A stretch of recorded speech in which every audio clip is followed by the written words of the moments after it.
بسم اللہ الرحمن الرحیم۔ السلام علیکم ورحمۃ اللہ وبرکاتہ۔ ناظرین، میں حکیم خالد محمود نقشبندی مجددی ایک نئی ویڈیو کے ساتھ حاضر ہوں اور آپ سب کو اپنے چینل پر خوش آمدید کرتے ہیں۔ چینل کو سبسکرائب کریں اور بیل آئیکن ضرور دبائیں تاکہ آپ کو ہر روز نئی ویڈیو سب سے پہلے مل سکے۔ ویڈیو کو شیئر بھی کر دیا کریں، لائک بھی کر دیا کریں۔ شیئر کرنے سے دوسروں کو بھی اس کا فائدہ ملے گا۔ تو ناظرین، موضوع ہمیزہ ایک ناک الرحم باؤ بولا، انگلش میں اس کو ہسٹریا کہتے ہیں۔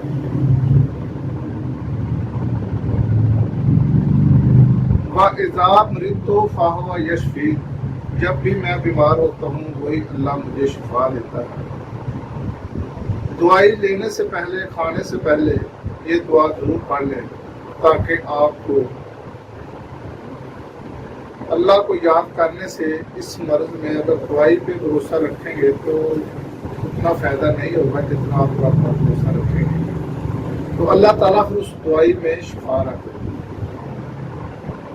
تو ناظرین، باؤ گولا کے بارے میں کافی ساری، یہ آج میری تقریباً 5ویں ویڈیو ہے۔ پہلے ویڈیو میں نے علامات اور اسباب بتائے تھے کہ اس کی وجہ کیا ہے، اس کے اسباب کیا ہے۔ تو بالترتیب جس وجہ سے یہ بیماری ہوتی ہے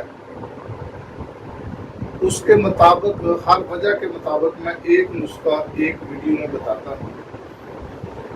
آج اگر قبض کی وجہ سے دائمی قبض ہو جاتی ہے، اگر اس کی وجہ سے یہ بیماری لگ جاتی ہے، یہ بیماری دورہ کی شکل میں ہوتی ہے۔ آج کل کے دور میں جہلا جو ہے وہ اس کو طویل گنڈا کا تصور کرتے ہیں، یا کہتے ہیں کہ اس کو جن بھوت کا سایہ ہو گیا ہے، اور اکثر جو شریف لوگ ہیں وہ پیسے کا ضیاع کر رہے ہیں اور وہ بیماری ہونے کے باوجود اس بیماری کو بگاڑ دیتے ہیں، کیونکہ اس کا علاج جو ہے وہ صحیح طریقے سے نہیں ہو پاتا۔ وہ دم درود طویل گنڈا والوں کے پاس لگے جاتے ہیں، وہ مختلف فرضی استعمال کرتے ہیں، تو وہ کہتے ہیں کہ ان کو یہ باہر کا سایہ ہے، جن بھوت کا سایہ ہے، یا اس کو کسی نے طویل دے دیے، حالانکہ ایسی کوئی بات نہیں ہوتی۔ یہ جس طرح مرگی کا دورہ پڑتا ہے اسی طرح یہ اس کا بھی دورہ پڑتا ہے۔ مرگی کے دورے کا اور اس دورے کا یہ فرق ہوتا ہے کہ مرگی والے مریض کو جو بھی آس پاس کی حرکات ہوتی ہے کوئی اس کو علم نہیں ہوتا، وہ بالکل بے ہوش ہوتا ہے۔ یہ بھی دورہ اسی قسم کا ہوتا ہے، لیکن اس میں یہ ہوتا ہے کہ مریضہ جو ہے اس کو تمام جو لوگ باتیں کر رہے ہوتے ہیں سب اس کو پتا ہوتا ہے، جو نزدیک کی حرکت ہو رہی ہوتی ہے وہ بھی اس کو علم ہوتا ہے، لیکن وہ بتا نہیں سکتی، بول نہیں سکتی۔ یہ دونوں مرگی اور ہسٹریا کا دونوں کا یہ فرق ہے۔ طبی نام اس کا میں نے آپ کو بتایا کہ ایک ناک الرحم، عام لوگ اس کو باؤ گولا بھی کہتے ہیں۔ تو آج جو نسخہ میں آپ کو بتانے لگا ہوں وہ یہ ہے کہ اگر قبض کی وجہ سے یہ مرض ہو جائے، اکثر ہوتا ہے کیونکہ اس کی مختلف وجوہات ہیں، ان میں سے ایک وجہ قبض بھی ہے۔ تو اگر قبض کی وجہ سے یہ مرض ہو جائے تو اس کا جو علاج ہے میں آج آپ کو بتانے لگا ہوں۔ یہ آپ نسخہ استعمال کریں تو انشاءاللہ تعالیٰ قبض ٹھیک ہو جائے گی، تو یہ مرض بھی ٹھیک ہے، اور یہ نسخہ دائمی قبض والوں کے لیے بھی ٹھیک ہے۔ جن لوگوں کو دائمی قبض ہے وہ یہ نسخہ استعمال کریں۔ تو اکثر یہ ہوتا ہے کہ کئی دفعہ یہ نسخہ کام نہیں کرتا، اس کی وجہ یہ ہوتی ہے کہ آنتوں میں سوتا جو ہے نا وہ ہوتا ہے، اگر سوتا جب تک نہیں نکلے گا کوئی بھی ملین دعا کام نہیں کرے گی۔ اس کا بہترین حل ہے کہ پہلے اس کا سوتا نکالا جائے، پھر آپ کوئی بھی دوائی استعمال کرائیں گے تو پھر وہ دوائی اس کو فائدہ دے گی۔ تو اگر سوتا نہیں ہے تو پھر ٹھیک ہے، یہ دوائی استعمال کرائیں تو انشاءاللہ تعالیٰ یہ مرض جو ہے یہ ٹھیک ہوگا۔ تو نوٹ فرما لیں یہ چیزیں۔ سب سے پہلے تو سکمونیا ولیتی لینا ہے، آپ نے 1 نمبر سکمونیا لینا ہے۔ آج کل مارکیٹ میں 2 نمبر ہی بہت زیادہ، لیکن آپ نے کسی اچھے جو کہ دکاندار اعتماد والے ہیں ان کے پاس آپ نے جانا، اس کو کہنا کہ مجھے ولایتی سکون میں دے۔ یہ میں مقدار زیادہ بتانے لگا ہوں، آپ تھوڑی مقدار بھی بتا سکتے ہیں۔ یہ 25 گرام آپ نے لینا ہے۔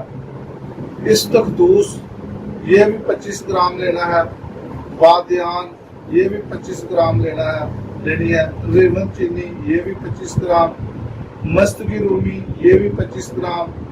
اور اس کے بعد آپ نے آملہ 10 گرام لینا ہے۔ پوست حلیلہ یہ بھی 10 گرام لینا ہے۔ پوست حلیلہ کابلی یہ بھی 10 گرام لینا ہے۔ تربت یہ بھی آپ نے 10 گرام لینی ہے۔ حلیلہ سیاہ یہ بھی آپ نے 10 گرام لینا ہے۔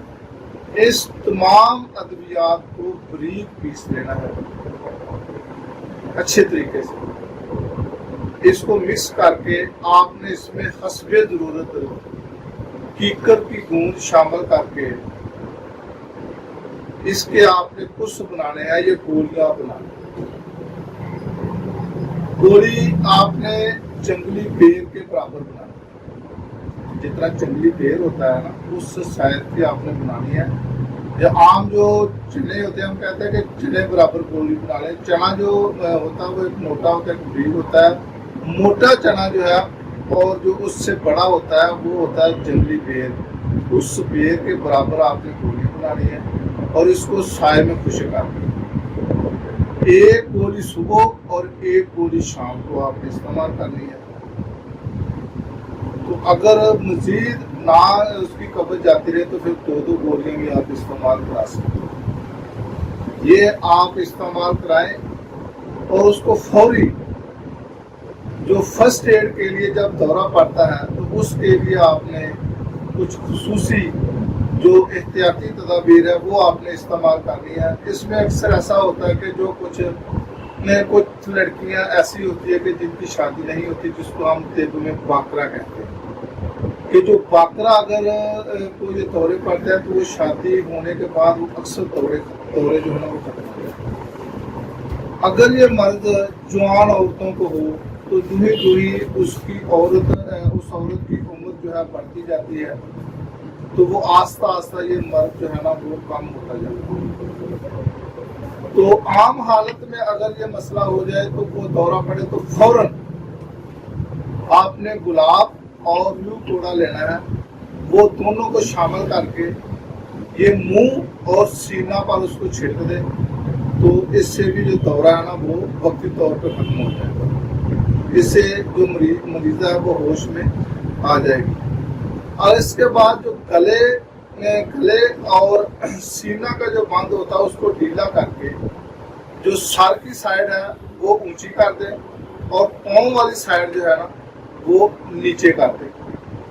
اس کے بعد جو یک ٹھنڈا پانی ہے جیسے برف ہوتی ہے اتنا یک ٹھنڈا پانی لے کر وہ بھی اس کے چہرے پر اس کی چھینٹیں ماریں، یا اگر گھر پہ موجود ہنگ ہے تو ہنگ بھی سنگائیں تو اس سے بھی یہ دورے یعنی کہ جو دورہ پڑتا ہے اس سے بھی اس کو فوراً ہوش میں مریضہ آ جاتی ہے۔ اس کے بعد یہ بھی آپ نے کرنا کہ یہ جو ناک ہے اس کو 1-2 منٹ کے لیے بند کر دے، اس سے سانس نہ نکل، نہ سانس لے سکے اور نہ سانس اس سے باہر نکل سکے، تو اس سے بھی جو مریضہ ہے وہ ہوش میں آ جاتی ہے۔ اس کے بعد پنڈلیوں کو جو ہے نا وہ خوب مالش کریں، بازوؤں اور پنڈلیوں کو باندھ بھی دیں فوراً، اور ناف کے نیچے اور پنڈلیوں کو خشک، ہم اس کو سیدھیاں کہتے ہیں، ویسے کوئی چیز نہیں لگانی ہے آپ، یہ نیچے کی طرف جو نا اوپر سے نیچے کی طرف اس کو کھینچے، اور اگر ہو سکے تو نیم گرم پانی کر کے پھر پنڈلیوں پر آستہ دار سے جو ہے نا ایسے تھوڑا تھوڑا دار سے اس کو اوپر اس کو دار دے، اس سے بھی مریضہ جو ہے نا وہ ہوش میں آ جائے گی۔ تو یہ تھی فرسٹ ایڈ کی احتیاطی تدابیر۔